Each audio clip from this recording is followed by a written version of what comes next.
When do you become an expert? Is it at a certain age or after years of experience? When are you a novice? Is it at the start of your career, when you are doing something for the first time?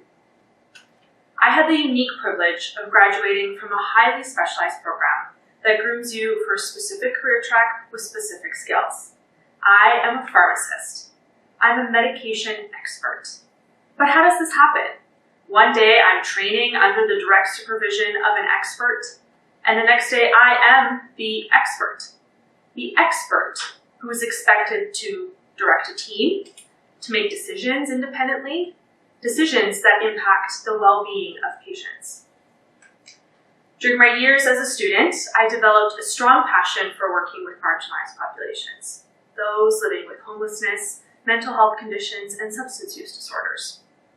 Early on, I noticed the revolving door of helpless, hopeless, struggling individuals. In a moment of elated clarity, these patients would say, I want to get off the drugs, off the street, I'm going to take my medications and get better. And I would be thrilled. Meds, doctors, housing, I would line up all the appointments and make the best plan. All they had to do was follow it. Go to their appointment, get housed, take their medications. Simple. But life would get in the way. They would lose their medication, someone would steal their backpack. The page of resources I gave them got lost too. Or they didn't know how to tell me that they couldn't read.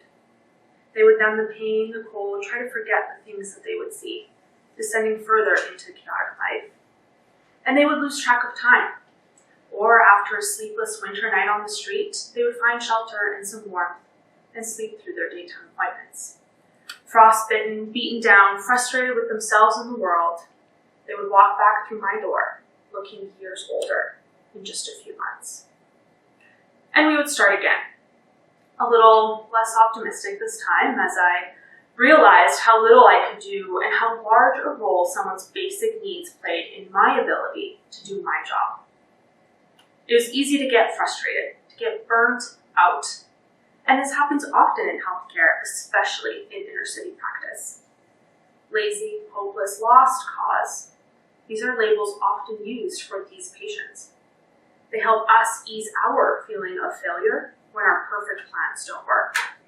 They justify us putting in less and less effort the next time and the next, feeling we had run out of options. What more could we do?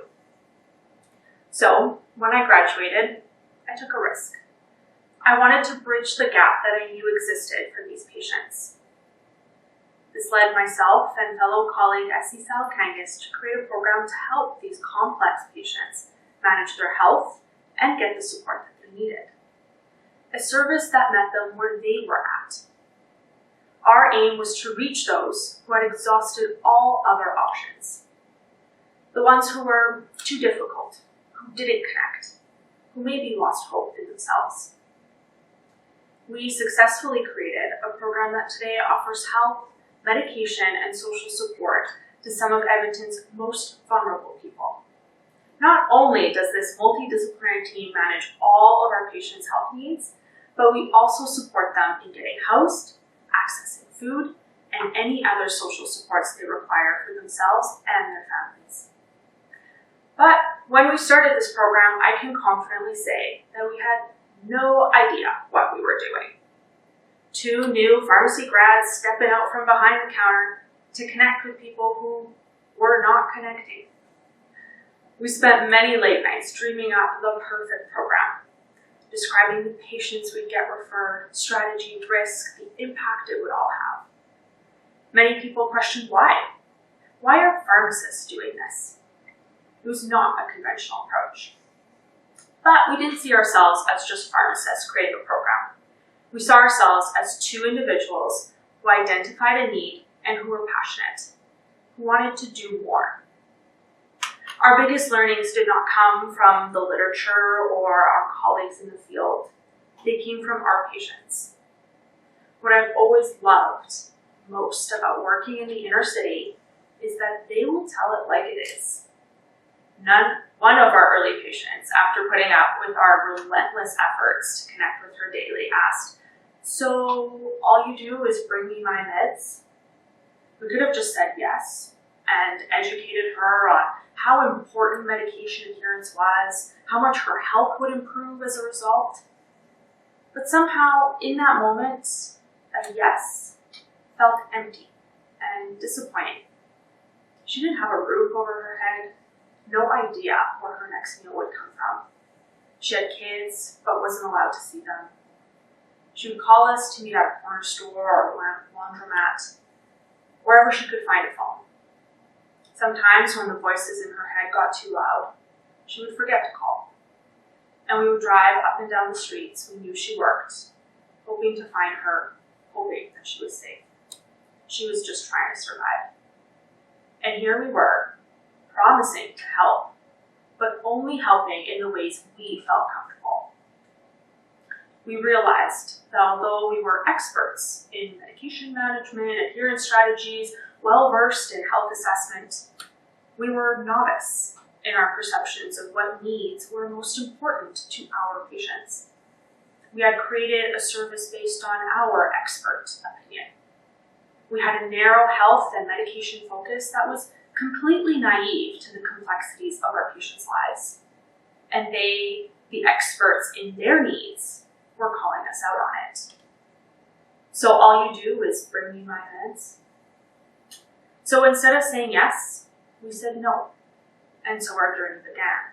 I need a home. I can't keep living like this. Can you get me clean clothes? I think my cat is sick. I need ID. My power was shut off. We ran out of food.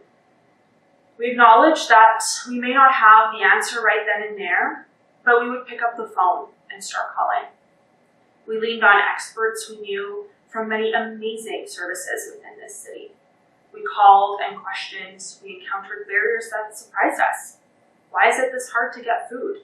Wait lists for a place to sleep? We learned lots. We maybe weren't always the best people to completely resolve an issue, but we played a key role in connecting our patients to the help they needed. We took additional training, learned how to do housing assessments and referrals, visited and took time to understand the services available to our patients. And as our confidence grew, we worked to break down barriers, advocating for our patients, and trying to find creative solutions to improve access. We were now sharing in the frustrations of navigating a system so complex it impeded access to those it was built for. I attribute the success of the program to our ability to be flexible and accept that although we were leading a team, innovating, and the experts in what we were creating, we recognized how much we didn't know at the same time. We were open to learning from our patients, having them lead us in how to better serve them. They guided us in everything from choosing our logo to how to enter and be respectful of their space, what language to use, how to best help them achieve their goals. Experiences like these teach you the importance of humility, of stepping back and acknowledging when you may not have all the information, when you may not see the full picture, when you may not be the expert. That your good idea can become a great idea with the input of others. It quickly became clear to me that you can both be a novice and an expert at the same time, and that's okay. Being a novice means being in a state of openness to learn, to grow, to adapt. Being a novice means learning as you work through something, seeking the input of others, and leaning on those with more experience when you're not sure. Being a novice means understanding that you might get no as an answer.